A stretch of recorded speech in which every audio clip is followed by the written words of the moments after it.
Welcome back to the Grey Script and Everything in Between podcast. This is episode 2, and today I'm taking you back to where it all began. My childhood through to my 20s. I believe the experiences we have in those first years of life, the people we meet, and even the struggles we face all play a role in shaping who we are today. So I thought, what better way to really let you in than by sharing my story from the very beginning. So I was born in Margate Hospital on the 22nd of March, 1976. Um, and I've lived in Ramsgate a majority of my life. 18 months I spent in Ashford. Um, so what could I tell you about Ramsgate other than the fact being beautiful beaches, loads of places to walk. But it's changed a lot since obviously my childhood. My home life.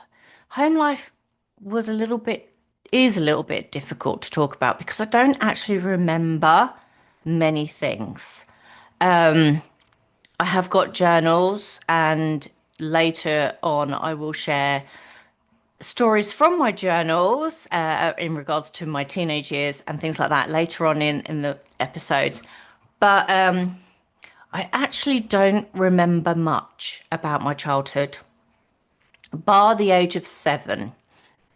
There is one memory I do have that's quite vivid of we used to have this wallpaper that was a velvet, in shapes and kind of a pattern. I remember touching that. I've always been quite sensory. And I remember sitting on my mum's lap and playing with her rings.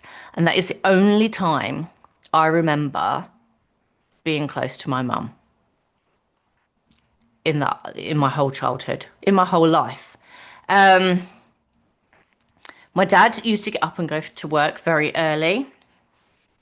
And at the time, we were living a couple of doors away from my junior school. And I can remember taking myself to school because I think my mum must have just had my younger sister, and the middle sister she would be about 4 at the time when I was 7. And I remember taking myself to school. Don't remember doing it often, but I definitely remember leaving the house and taking myself to school on my own a couple of times. We didn't really go out to eat as a family back then.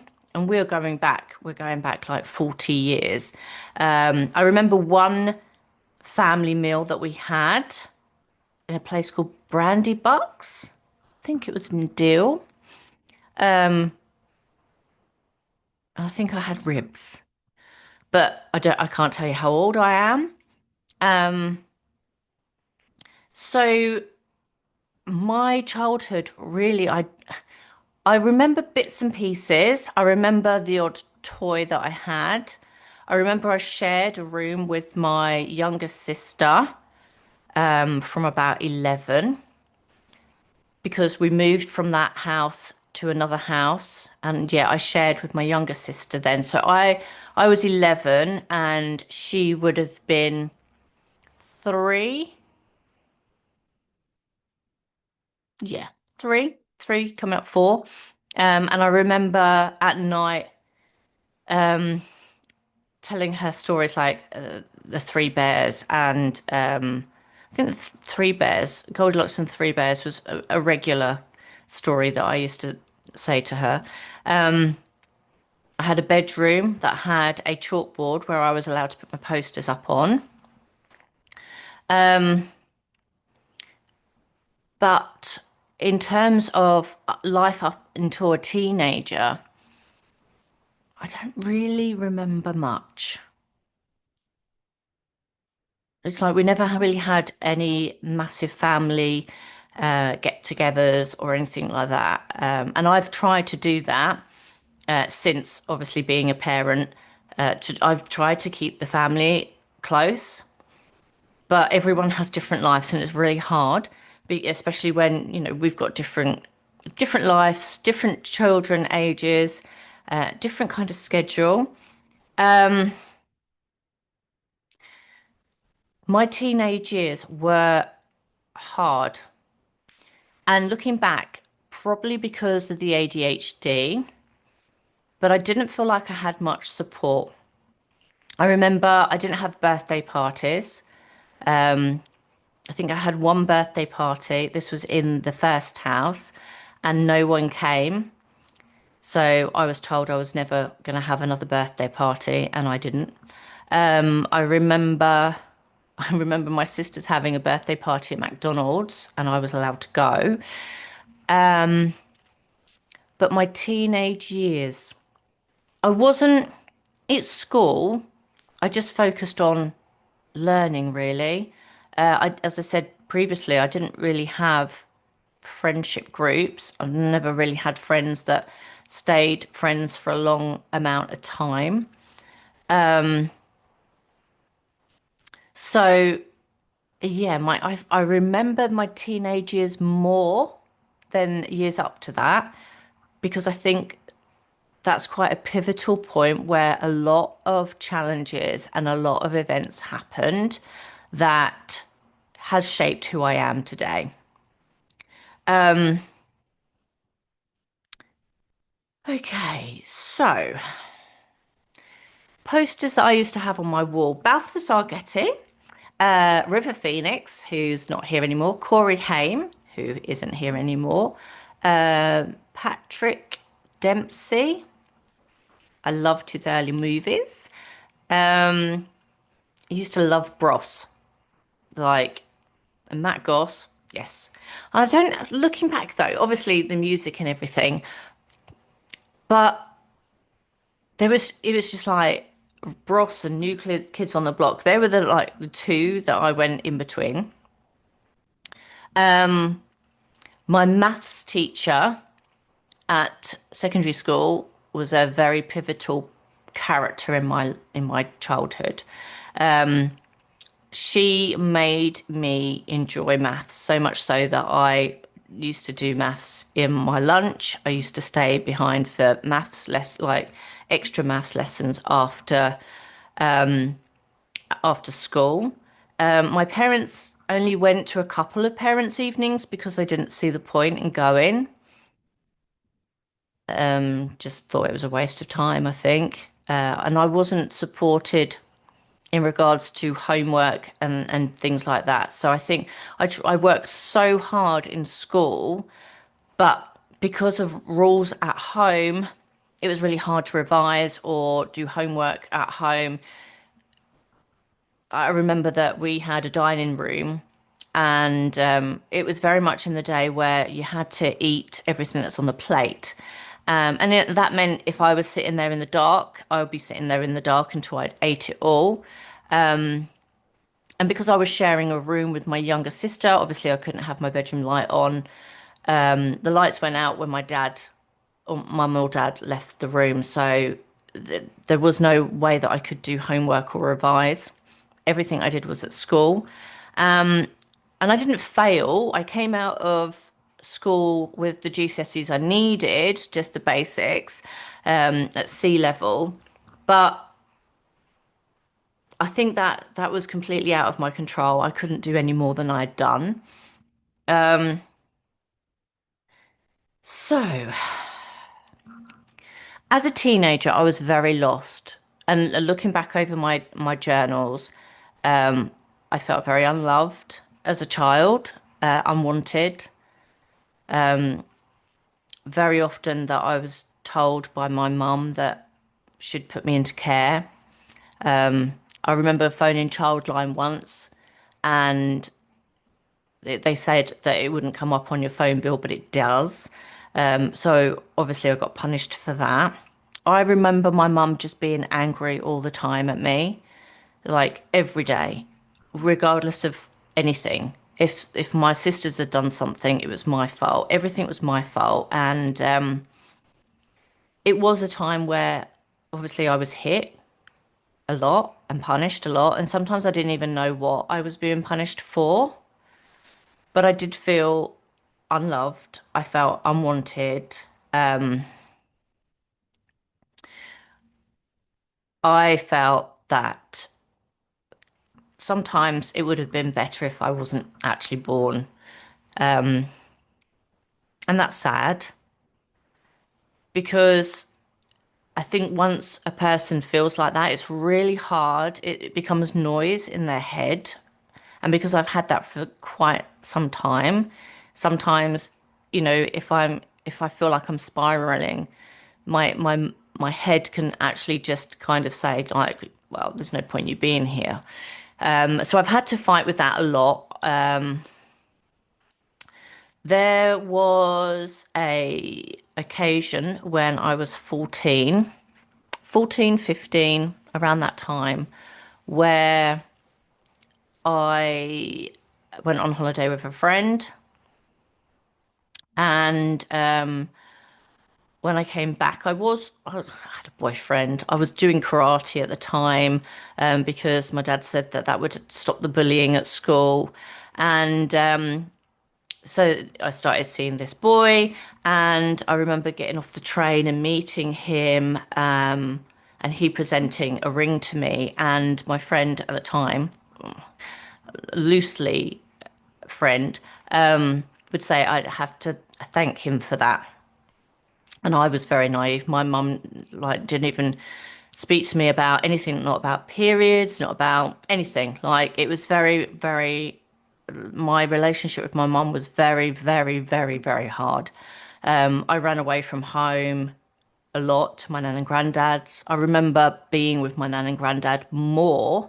So when I say I don't have any memories at home, I don't, but I have lots of memories being with my nan and granddad. My nan was German, so I spent a lot of holidays and things in Germany with my German family, who made me feel loved. My nan and granddad made me feel loved. My granddad, his family owned a baker, so he was brought up around baking, and he taught me. He's the one that taught me how to bake. And yeah, I've got very, very fond memories of my nan and granddad. Just the way they loved on me, putting a hot water bottle in the bed, like just around like the back. So when I got into the bed, it was warm. Yeah, lots of love. Going to bingo with my nan and my German family. I was named after my auntie Ellie in Germany, who is a twin, and yeah, I had a really really nice relationship with my nan and granddad and my German family. Going back to this event when I was 14, 15, it's hard for me to read the journal entry, so I'm not sure how old I am because it's still quite blurry. I've blocked out a lot, but I do recall, and it has been reported and everything to the police before anyone suggests, that yes, I was put in a situation where I couldn't get out. My acquaintance from school and her boyfriend and myself and this boy were in his bedroom. They moved the bed in front of the door, and I remember being scared. I don't really remember much other than looking at my watch and focusing on the fact being that Gloria Estefan was playing. And I couldn't listen to Gloria Estefan for very, very, very many years. Like, and still now to this day, if I think of that time, I can literally all I can do is still see my watch. Afterwards, obviously, I didn't have a clue what had happened, really. I went through the whole, oh my God, I could be pregnant. And I went home and told my parents what had happened. And my mum called me a slag, and my dad said that he wouldn't have done that. So, hence, I rebelled. Um, I went down a really bad rabbit hole of drinking, not giving a damn about my body, um, just not caring. Um, and again, the spiral of not actually wanting to be here was quite strong. Um, there was another sexual incident that I managed to get myself into where I actually thought that, if this person was to kill me, I wouldn't care. And I know that I was 15 at the time because I was underage drinking in a pub and he was the DJ. And yes, I, I I cared less about myself as a teenager. So to say that I came out of school with the grades I did, with everything I endured and everything I was going through, I'm proud, really, that I didn't fail everything. I came out with German, English, maths, and science, and that's all I needed. So that was, oh, and art. And so that was all I needed, and that's what I enjoyed. And to be honest, that was school life over and done with.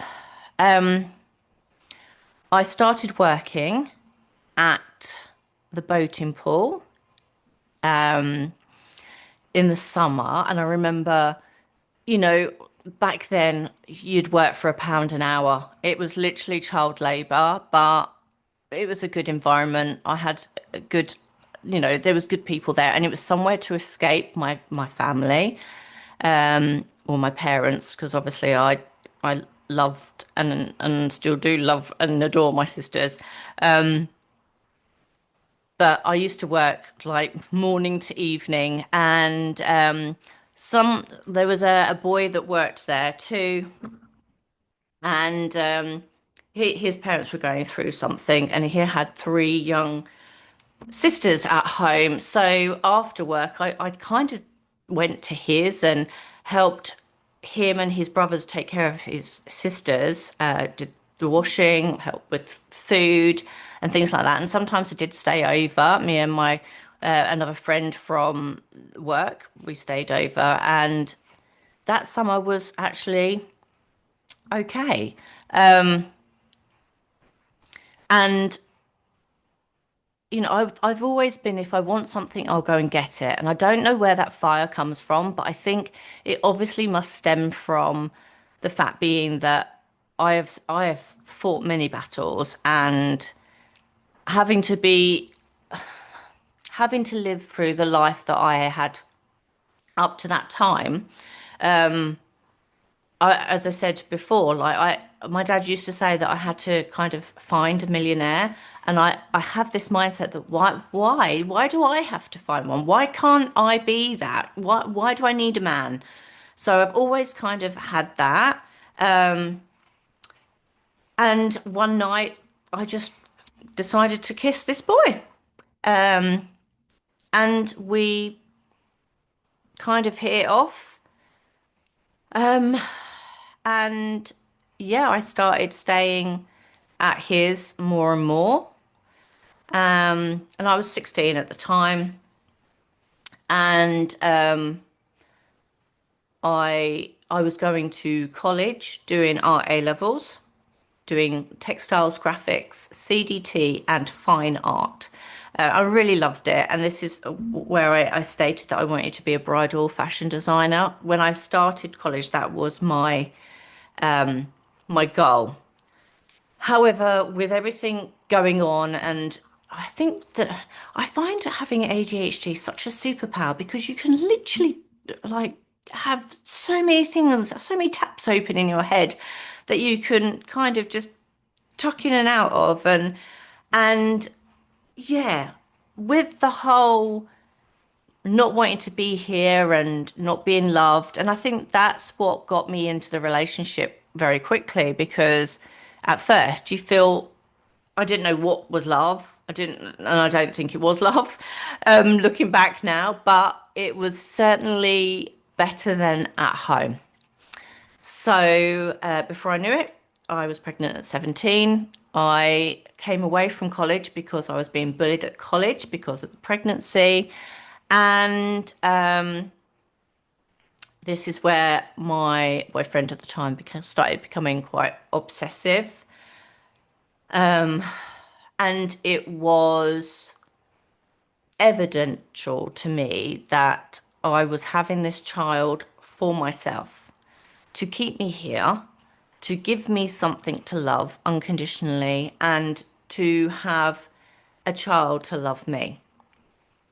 And to be honest, it could have been with anyone because my needs for that were greater than the thought of meeting someone and getting married and spending the rest of my life together. I literally just needed something to get me through the next thing. And having my son was hands down the best thing I ever did. That whole pregnancy thing, I'm not a very good pregnant person. I am very sick, like physically sick all the way through. So I lost a lot of weight. And I think that kind of stemmed and started an eating disorder. So after I actually had my son and I was back in my jeans and I was like, this is brilliant. At 17, I turned 18 2 months later. It was just like, wow, I I like being this size. It probably wasn't the healthiest thing, but it was the only thing I could control in a relationship that wasn't good. It was very volatile. I remember or sometimes having to look for weapons because of to stop the like what was happening to me. And that this was all before my son was born. And I honestly thought that, having a child with him would have made him more, but he obviously had his own traumas, own things that he was dealing with and hadn't healed. He was still very young at 19 and yeah, wrong wrong relationship, right time because I needed to get out of my family home and obviously I wanted a child. Now you can judge me as much as you want, but I'm literally just telling you my story. The relationship didn't get any better after having a child.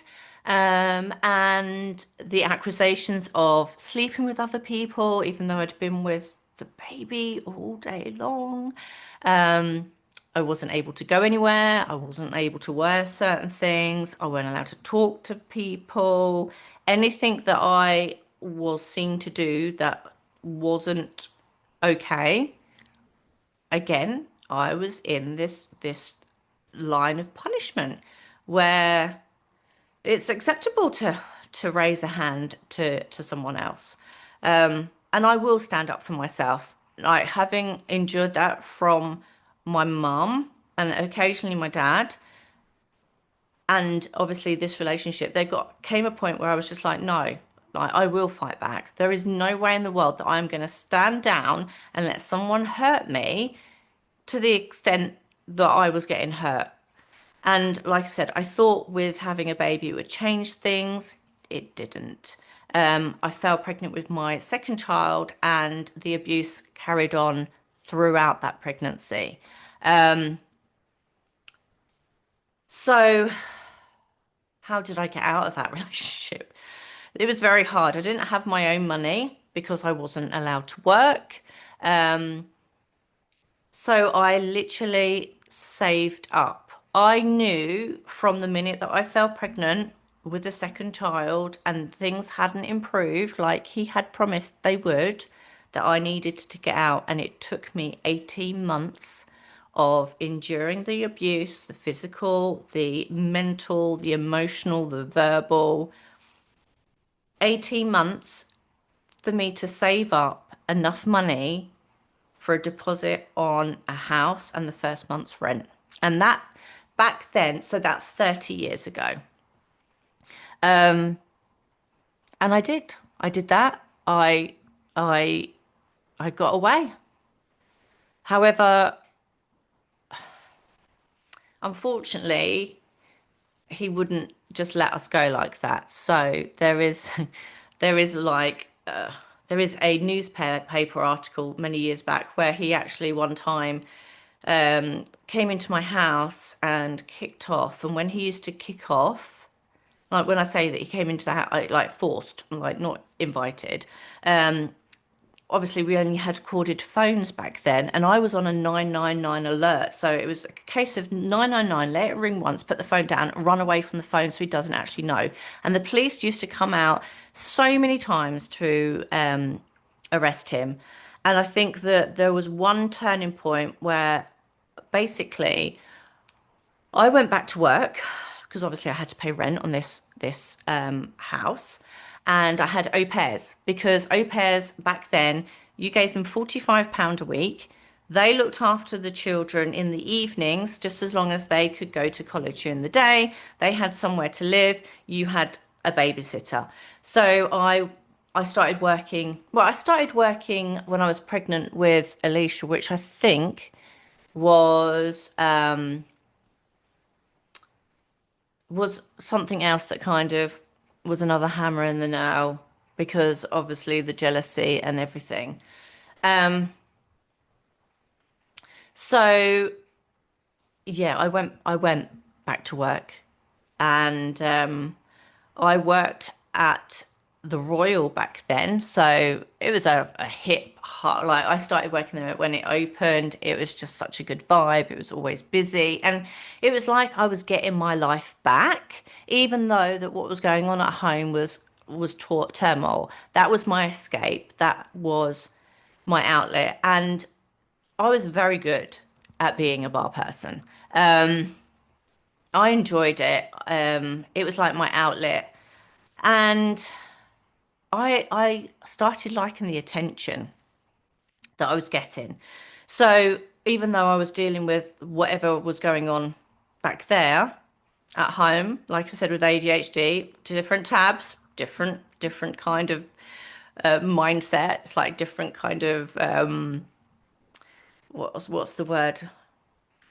Well, different situations, I guess. And that, as I say, is my superpower. Like different tabs, I can be different kind of, I can treat it differently. I can kind of deal with it differently. So whatever was happening at home, my goal was I wanted to buy a house before I was 20. Now I had I had my daughter at 19. I didn't give myself much time, but I worked really hard. I started working at weekends, and I managed to purchase a house on my own. It was like a shell of a house, a terraced house. At 20, I turned 20 in the March and I brought the house in June. It had kind of regulations back then that you have 2 years to sort like the damp and things out. It had lead piping and lead wiring, and so they had things. So I literally could not stop working. And I think looking back, I continued to do my studies alongside this as well. I studied and qualified as an interior designer when I was 19. Also, when I was 20, I learnt to drive. Don't ask me now how I managed to do everything I did and achieve everything I did at 20, but I did. Like I said, I'm put it down to ADHD, different tabs, different. I was just organized. It was organized chaos, and but I got things done, and I achieved what I needed to achieve. Um, and yeah, there was an incident where, unfortunately, their father got into my house.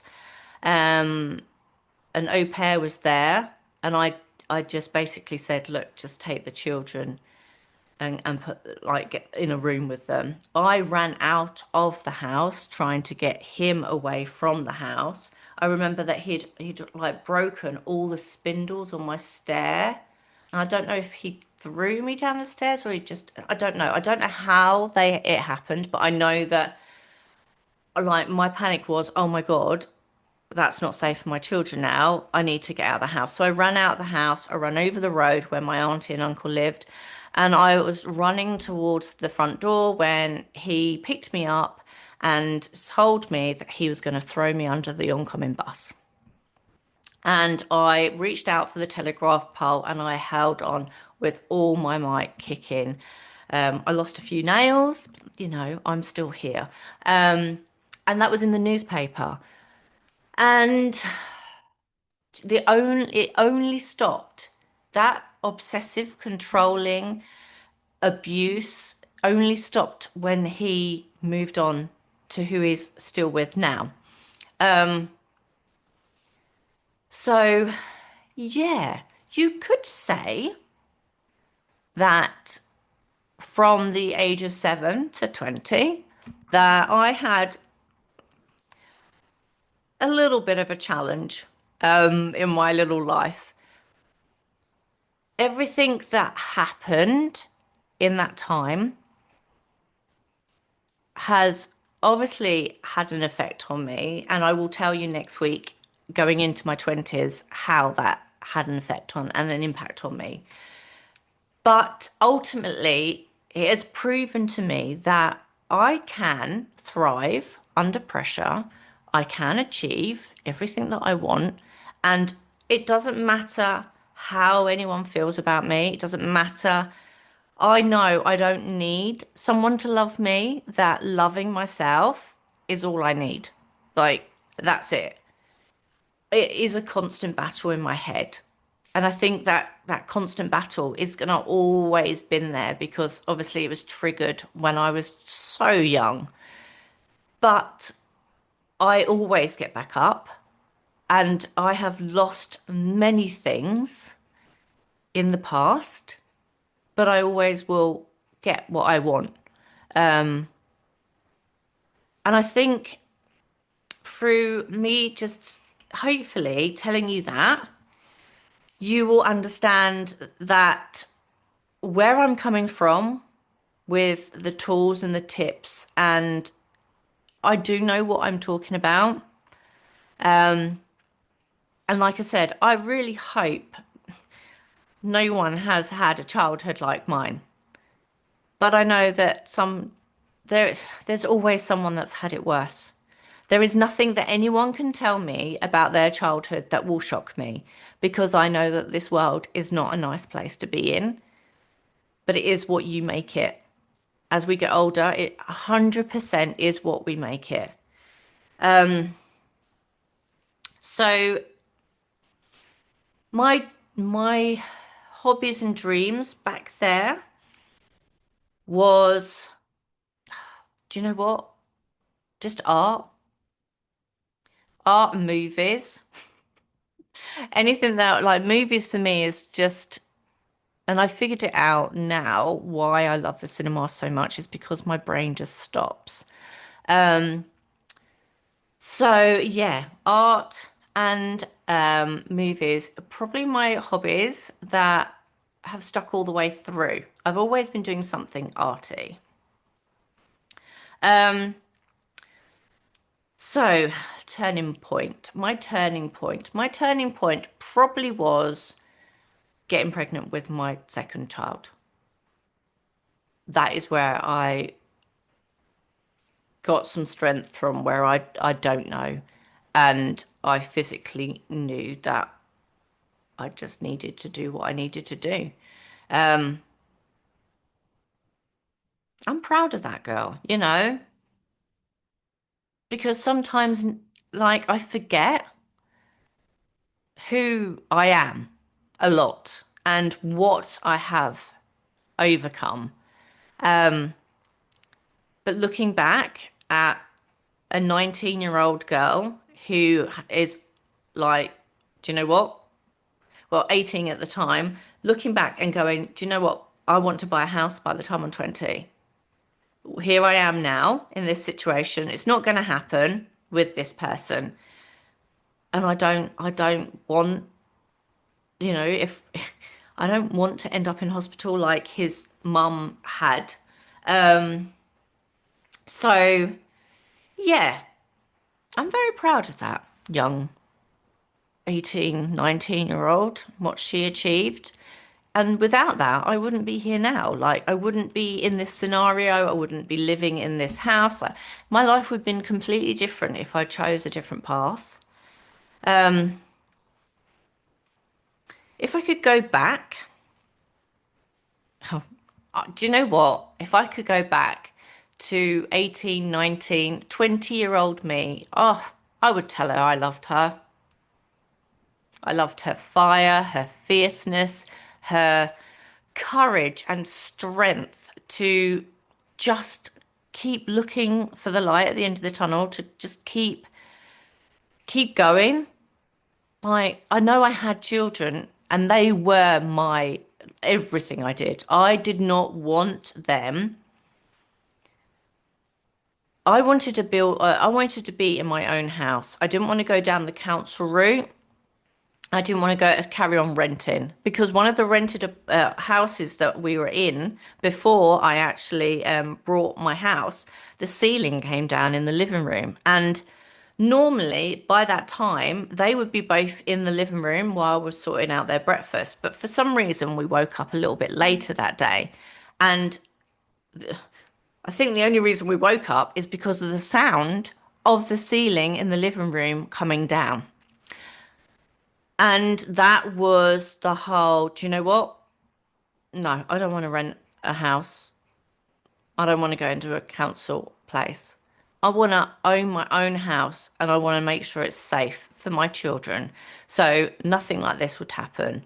Um, and I think that there again gave me the building block and the strength to just kind of make it happen because my children, I did everything for them. I worked 7 days a week. I didn't see them as much as obviously they, looking back, they wish that I'd been around a lot more. But for me, I just was trying to give them a life that was better than my childhood. Um, and I did. I did succeed in that. However, they kind of like probably wish that I'd been working from home and just, around a lot more. Um, but we will go into that next week. So there we go. That's the first chapter of my story, childhood to 20. Looking back, it's wild to see how many of those moments were good and hard, planted the seeds for who I've come today. And I share this with you because I want you to remember your story matters. Every twist and every turn, every mistake, every victory, it's shaping something powerful inside you, even when it doesn't feel like it. In the next episode, we'll keep moving forward into my 20s and beyond. The years where things got messy, magical, and transformational. Thanks for being here with me today. If this resonated with you, hit follow, share it with a friend, and let's keep growing together. And until next time, remember, you are enough. You're worth everything that you want.